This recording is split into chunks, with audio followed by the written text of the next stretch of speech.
미르연구소의 이한경입니다. 2022년 5월 28일 주간시장 시작하도록 하겠습니다. 위험상이랑 지금 지수적으로 기술적으로 어딘지 한번 체크를 해드리는 거고요.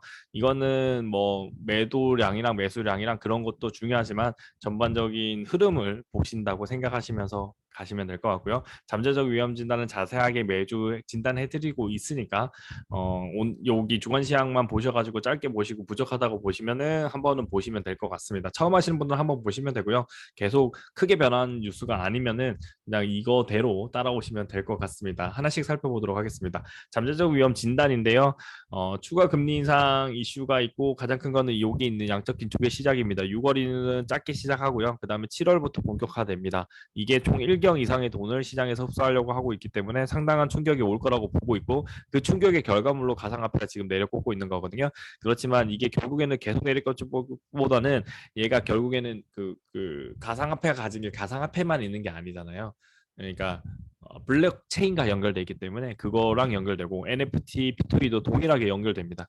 NFT가 너무 남발되다 보니까 이게 결국에는 희소성이 있는 NFT는 성공할 거고요. 그러니까 꼭속을 가리기가 돼야 되겠죠. 그리고 그거에 대한 기축 화폐는 결국에 가치를 가지게 될 겁니다. 그다음에 P2E도 동일하게 좋은 게임이 있는 게임 P2E 이랑 연결되는 화폐들은 성장을 할 수밖에 없고 위믹스가 그걸 강력하게 추진하면서 이런 반등을 빨리 나왔지만 지금은 뭐랄까 큰 거를 팔고 난 다음에 작은 개별 장세기 때문에 지금은 오히려 위믹스가 오른 반등 그 부분을 조금 조심스럽게 대응하시는 게 나아 보입니다. 일단 양적 긴축 시작이 된다는 거 조심스러워 하셔야 되고요. 우리나라는 7월 28일 날 LG엔솔을 공매도 칠 수 있거든요. 그러니까 3조 정도 칠 수 있습니다. 지금 시세로. 그러니까 그거까지 보고 들어가도 않는다라고 보고 있고요. 진짜 장기로 성장할 거면요. 그리고 100조짜리 회사인데 이익이 1조가 안 나와 있어요. 이게 1조가 넘어야 됩니다. 그게 제대로 나와야만 성장이 나올 수 있다. 이렇게 봐주시면 됩니다. 신흥국 신흥 위험은 디폴트 위험이 계속 높아지고 있어요. 그래서 이 신흥국들이 선진국까지 영향되는지를 봐야 될 것 같고요. 인플레이션과 금리 인상의 리스크가 높아지면서 자연스럽게 발생되는 현상이다. 이렇게 봐주시면 될 것 같습니다. 그다음에 러시아 우크라이나 전쟁인데요. 학전 안 일어나고 핵무기만 안 쓰면 됩니다. 핵무기 쓰더라도 충격파만 오고 그 다음에 크진 않을 것 같긴 하지만 그래도 안 쓰는 게 제일 좋죠. 그리고 원유과 천연가스 금수 조치가 일어날 거지만 결국에는 러시아제 원유와 천연가스를 공급받는 인도도 있고 그 국가들이 있기 때문에 피할 수는 없을 거고요. 정전협정이 일어나야 되는데 이게 지금부터 3개월 안에 나와야 될 것 같습니다. 근데 이게 정치하는 사람들은 정치만 하기 때문에 희생에 대해서 정확하게 의미를 모르고 러시아는 더 없는 것 같고요. 그러니까 이 부분이 어느 정도 상충되면서 희생자가 좀 더 늘어야만 정신 차리고 휴전하지 않을까 그렇게 보고 있습니다. 중국 코로나 정책의 위험인데요. 셧다운 정책이랑 이 정책이 완화되고 있기 때문에 긍정적인 방향으로 가고 있고요. 부양책도 같이 나오고 있어요. 그러니까 합법적으로 경기 부양을 할 수 있죠. 이거는 코로나 때문이니까 국가가 했었고 자기들은 제일 먼저 탈출했다고 광고했지만 결국에는 아니었던 거죠. 위드 코로나가 답이었다는 것을 우리나라가 보여주고 있는 거기 때문에 사실상 그 모습을 봤을 때는 이 방향으로 가지 않을까라고 보시면서 지금 일본이 우리나라 풀면서 위드 코로나 관련 종목 올라간 것처럼 그렇게 올라가기 시작할 거다. 그렇게 봐주시면 될 것 같습니다. 지금은 조금 힘들어요. 왜냐하면 적자거든요. 대부분이. 적자가 흑자로 바뀔 때 시장이 확실하게 시그널을 줄 수 있고 지금 같은 약적 긴축 시장에서는 무조건 흑자가 중요하다. 그렇게 보시면 될 것 같습니다. 원자재 가격 위험 중에서 원유와 천연가스는 조금 더 지금보다 10%더 상승한다고 생각하고 여러분들이 뭐 물량을 사신 거에서 추가 매수를 하시면 될 것 같고요. 지금 신규로 진입하시는 분들은 10분의 1 토막씩 들어가야 됩니다. 10분의 1 토막씩 들어가면 오르는 동안 사고 이렇게 될 때 이 구간을 다 사시면 결국 평단가 이 정도 되거든요. 그러면은 내려왔을 때 한 10% 정도 수익 이상을 낼 수 있다. 이렇게 봐주시면 될 것 같습니다. 원자재는 그 정도만 보셔도 큰 수익이 날 수 있고요. 그다음에 북한 도발과 하해인데요. 북한 도발 쪽으로 기울고 있습니다. 그리고 북핵이죠. 북핵이 일어나는 경우에는 핵실험 할 겁니다. 핵실험 하게 되면 꽝꽝하면서 주가가 많이 빠질 수도 있다는 거 생각하시면 되고요. 이 시점이 7월이지 않을까. 그게 같이 연달아서 더 때릴 수도 있겠다. 그렇게 보고 있습니다. 6월에 아예 그 FOMC 시즌 기간에 아예 맞아버리는 게 나은데 이게 참 힘들고요. 그리고 북한 핵실험하는 시점이 수목금이지 않을까 그렇게 보고 있습니다. 이게 옵션 만기랑도 연결되어 있는 것 같고요. 그다음에 가상화폐 AMD, 엔비디아, 인텔, 반도체 지수, NFT, P2E도 있는데 가상화폐만 지금 전체적으로 주가는 좀 반등이 나왔지만 다 내려오고 있어요. 그게 이제 대조적으로 이제 딱 보였고요. 왜냐하면 지난주 대비했을 때 필라델피아 반도체 지수, 그다음에 나스닥, S&P 500, 그다음에 다우 같은 경우에는 다 반등이 나왔어요. 5% 3%에서 5% 정도 상승을 했는데 가상화폐는 제자리 걸음입니다. 엔비디아와 AMD, 인텔도 다 상승했지만 얘네들만 못 가고 있는 거는 사실상 양적 기축의 영향이라고 보시면 될 것 같고요. NFT와 P2E는 지금 위믹스 빼고는 거의 30%대, 100% 기준에서 30%대까지 와 있는데 지금 추가 매수를 통해 가지고 얘가 한 5, 60% 60% 이상 넘어가면은 지금 가격에서 100%죠. 100% 났을 때 익절이 가능하게끔 세팅해 놓는 게 중요한 구간에 들어와 있습니다. 그렇게 봐주시면 될 것 같습니다. 다음 주는 미국이 월요일 쉬고요. 우리나라가 수요일 날 선거 때문에 쉽니다. 그리고 금요일 날 중국, 홍콩, 대만이 쉬기 때문에 사실상 변폭이 그렇게 크지는 않을 건데 하루 동안에 그러니까 예를 들어서 우리나라 수요일 쉬고 목요일 날 변동성은 커질 수 있고요. 월화 동안에 월요일은 특히 변동성이 약할 것 같고요. 금요일도 변동성 그렇게 크지는 않을 것 같습니다. 그러니까 그거 생각하시면서 대응을 해주시면 될 것 같습니다. 실물 지표인데요. 한국, 일본, 중국, 미국, 독일의 실물 지표. 미국은 뭐 예를 들어서 여기 있는 건설, 그 주택 가격 지수, PMI 지수, 제조업 지수 이런 것들 나오고요. 중국도 이렇게 PMI 지수 나오고 산업 생산과 소매 판매. 그다음에 EU 같은 경우에도 요 내구재주문 공장 수주도 있죠. 생산자 물가 지수는 뒤에 있는 이런 부분들이 있고요. 전반적으로 이 실물 지표는 안 좋게 나올 것 같고요. 물가 지수는 높게 나올 겁니다. 근데 이 높게 나오는 게 지난달 대비해서 조금 떨어지는 완화되는 형태로 나올 거고 신문지표는 진짜 최악으로 나올 수 있겠다 그렇게 보고 있습니다. 왜냐하면 셧다운이랑 전쟁에 진짜 직격탄을 맞는 첫 달이라고 보이거든요. 그래서 실무지표의 흐름을 한번 확인하시면서 대응하셔도 되는데 지금은 좋은 종목을 여러분이 실적이 좋은 종목을 이제 선택하셨다면 그냥 믿고 쭉 달려가시면 되고요. 이 좋은 기업, 실적이 좋은 기업은 두 가지입니다. 하나는 흑자가 크게 나는 기업, 그러니까 계속 어닝 서프라이즈 나오고 하나는 적자였다가 흑자가 나는 기업입니다. 그거 생각하시면서 대응을 해주시면 됩니다. 이게 무엇보다 큽니다. 그다음에 통화정책 계획도 나올 거고요. 오펙의 담이 그냥 원유와 천연가스의 가격을 결정할 거고 여기는 임상 종량회를 그 학회를 왜 넣었냐면 이거는 바이오 기업들한테 좋거든요. 여기서 암 치료제, 폐렴 치료제가 정확하게 인정받는 보고서들이 나올 때마다 퉁퉁 튀는 아마 3일부터 7일까지니까 3일부터 7일 내내 그런 일들이 벌어질 수 있다. 그렇게 봐주시면 될 것 같습니다.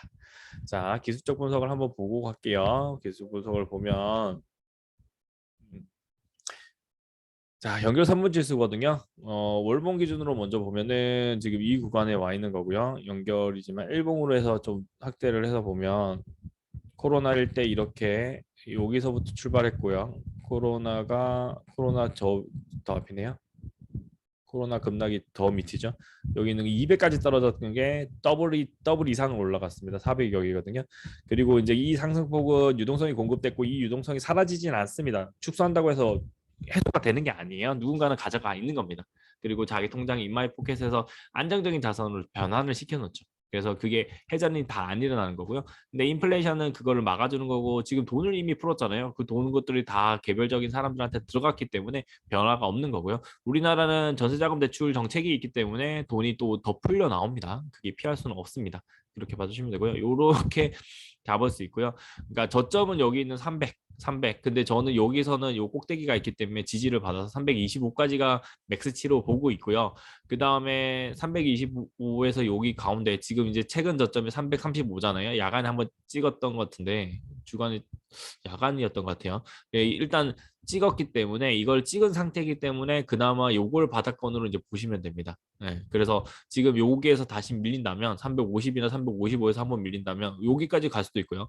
여기까지 갔다 밀린다면 다시 여기까지 해서 지지 테스트 하면서 박스권. 저는 이 박스권이 나오기를 계속 기다리고 있어요. 그렇고 또 뭐냐면요.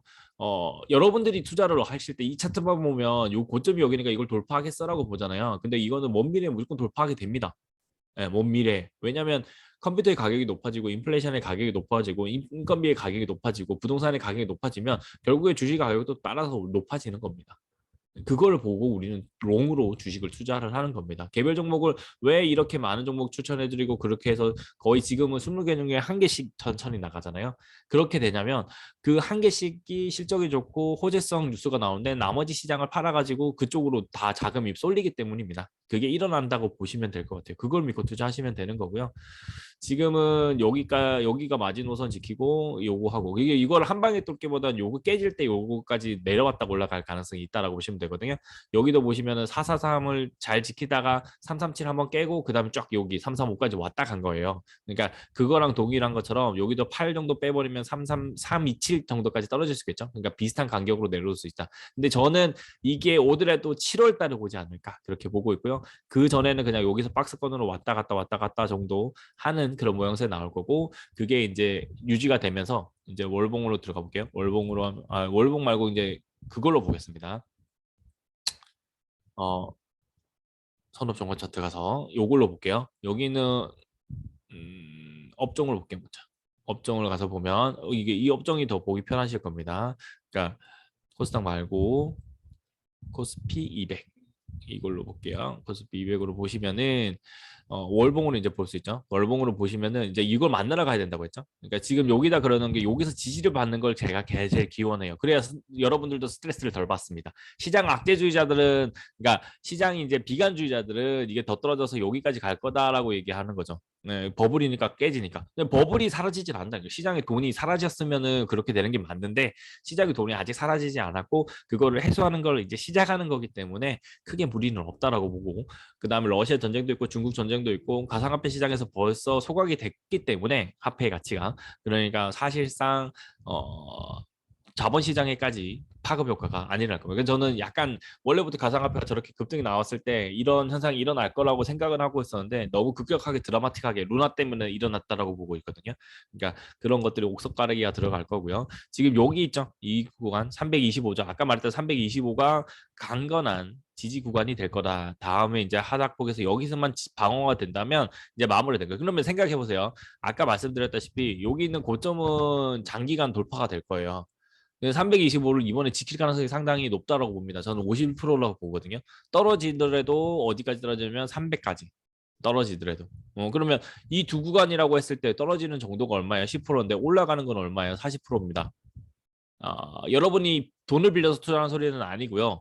지금 시점에 매수를 안 하면 언제 매수를 하냐는 겁니다. 그래서 지난주부터 이제 매수가 들어간 거고요. 분할 매수를 들어가는 거고 여기서 만약에 반등 방향으로 올라오는 걸로 가면은 저는 일부 매도했다가 또 현금 보유했다가 여기 325 올 때까지 기다렸다가 가든지 330일 한 번 더 쌍바닥 찍고 가야 되니까 그 구간이 있다 필요하다 그렇게 보고 있거든요.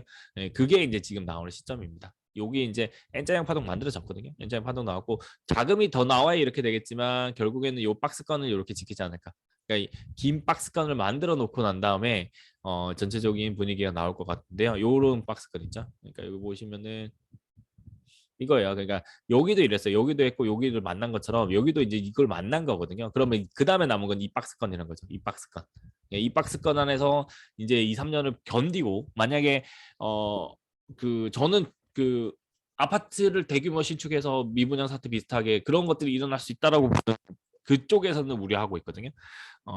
너무 안 지었고 SOC도 많이 안 했기 때문에 그러니까 그런 부분들을 여러분들이 꼭 생각하셔야 되고 그 부분이 만약에 안 일어난다면 이런 박스권 만들었다가 다음 또 위기 상황일 때 여기 보시면은 16년 17년도 살짝 떨어질 때 위기 상황이 온 거고 그때부터 급등이 나온 거죠. 그리고 코로나가 오히려 호재를 만들어서 이렇게 올린 겁니다.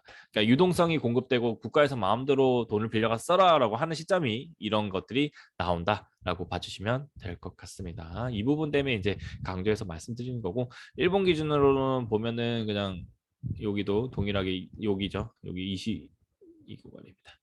요 구간이거든요. 이 구간 정도까지가 마지노선이지 않을까. 그러면 지금부터 분할매수해서 올라가는 거 먹고 그 일부 수익하고 다시 내려오면 또 받고 그거를 계속 반복하시면 될 것 같고요. 삼성전자가 더 빠지기보다는요.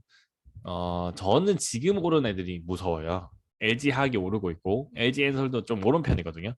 걔네들이 7월 28일 시즌에 싹 빠져주면 주가는 우리나라 지수는 아마 박살이 날 수도 있다. 이렇게 봐주시면 되고요. 그 시나리오가 제일 납득이 가요. 납득이 가고 실제 엔솔 때 빠진 경험 때문에 더 확실하게 저는 이해를 하고 있거든요. 1월 달에 이렇게 급락 나올 때 엔솔 하나로 이렇게 급락을 만들었어요. 그래서 과도한 급락을 만들고 난 다음에 이렇게 만들어진 거기 때문에 사실상 우리도 그거를 대비하면서 대응을 하시면 될 것 같습니다. 그다음에 코스피 지수를 이제 보러 갈게요. 코스피 지수 기준으로 이제 거기가 어디냐 이제 보면은요. 여기랑 똑같아요. 여기 이제 지수 기준으로 빠질 수 있는 구간은 여기 있는 2450이 되는 거죠. 2450이 아까 거기 말했던 325 정도가 되는 거고요. 요 박스를 지지하다가 7월쯤에 살짝 붕괴되지 않을까. 그거를 보시면 될 것 같고요. 다시 말씀드리지만 떨어지는 정도는 이제 추가 악재가 없으면은 더 급격하게 안 떨어질 거고 급격하게 떨어질 땐 다 희생을 당할 겁니다. 그러면은 그때는 진짜 포트폴리오 재조정에 삼성전자하고 대기업 위주로 진짜 들어가시면 되고요. 지금은 그냥 개별 종목 장세 그대로 따라가시면 됩니다. 그리고 물론 이제 삼성전자나 얘네들이 먼저 치고 나갈 거라고 생각하고 있고요. 그리고 여기 있는 121선이 약간 턴이 돼야 됩니다. 61선하고 그게 턴이 되면서 플랫하게 바뀌는 그런 구조가 필요하다라고 봐주시면 되고요. 동일하게 그렇습니다. 2500, 2550 뭐 이런 구간에서 3300을 지금은 못 갑니다. 근데 결국에는 3300에 도달하거나 우리가 개별 종목에 주식을 투자하기 때문에 그 주식들이 간다라고 보시면서 자본시장에 투자를 해주시면 될 것 같습니다. 그 다음에 코스닥 한번 보고요. 코스닥 한번 보시면은 지금 요 구간을 잘 지키고 있어요. 잘 지키고 있고 지금 반등이 나온 거기 때문에 이게 코스닥이 조금 더 안정적입니다. 쌍바닥 모양으로 확실하게 잘 지켰고 이제 요거를 돌파하느냐 아니냐의 싸움인데 코스닥은 2차 전지에서 핵심 부품인 거고 거기는 이제 핵심 산업으로 투자를 했기 때문에 긍정적인데 저는 약간 얘네들이 누구랑 비슷하다고 느끼냐면 치킨 게임 하기 전에 반도체 시장이랑 비슷하다고 봅니다. 그때 살아남은 기업이 삼성전자 한 개 남고 나머지는 다 적자였거든요. 하이닉스까지. 네. 그래서 화학 쪽은 전기차 배터리뿐만 아니라 전기차를 생산하는 업종까지도 전기차 배터리를 생산할 거래요. 그러면은 춘추 전국 시대가 될 겁니다. 거기서 옥석 가리기를 해서 10개 기업이 저 글로벌 시장에 10개 기업이 있다면 10개 기업 중에 몇 개만 살아남는 현상으로 넘어가지 않을까라고 보고 있거든요. 야, 그거를 대비를 해야 되는 시즌이 점점 오고 있습니다. 물론 올라갈 거예요. 올라가기 때문에 그러니까 비율을 꼭 지키시라는 거예요. 몰빵은 절대 하지 마시고요. 나눠서 들어가시면 됩니다. 어느 놈이 이길지 모릅니다. 어느 놈이 삼성전자의 지위를 확보할지는 유력한 데는 저는 중국이라고 보고 있는데 중국의 배터리 회사라고 보고 있는데 그런 부분들을 여러분이 생각해 주시면 좋을 것 같습니다. 코스닥이었고요. 그다음에 달러 한번 보겠습니다. 네, 달러입니다. 달러는 말씀드린 대로 결국에는 여기까지 와버렸어요. 여기까지 와버렸고 일주일이죠. 여기였잖아요. 여기였던 게 여기까지 와버렸습니다. 결국에는. 그래서 92원이 하던 게 54원까지 떨어졌고요. 이것만 해도 4%는 없네요. 달러만 해도. 달러만 해도 4%는 넘는 거고 이걸 만나러 갈 거라고 보고 있습니다. 42원. 그리고 많이 떨어지면 여기까지. 근데 이번에 여기까지 떨어질까에 대해서는 약간 의문이 있어요. 무슨 말이냐면 7월 28일 되기 전까지 여기까지 가는 거는 다른 엄청난 호재가 있어야 돼요. 북한이 핵실험도 안 해줘야 되고요. 중국이 셧다운을 안 해야 돼요. 그러니까 그래서 지금 이제 이 구간 이 50원 밑으로 깨는 구간이 나오면 아마 이제 매도 사인을 드리지 않을까 그렇게 보고 있고요.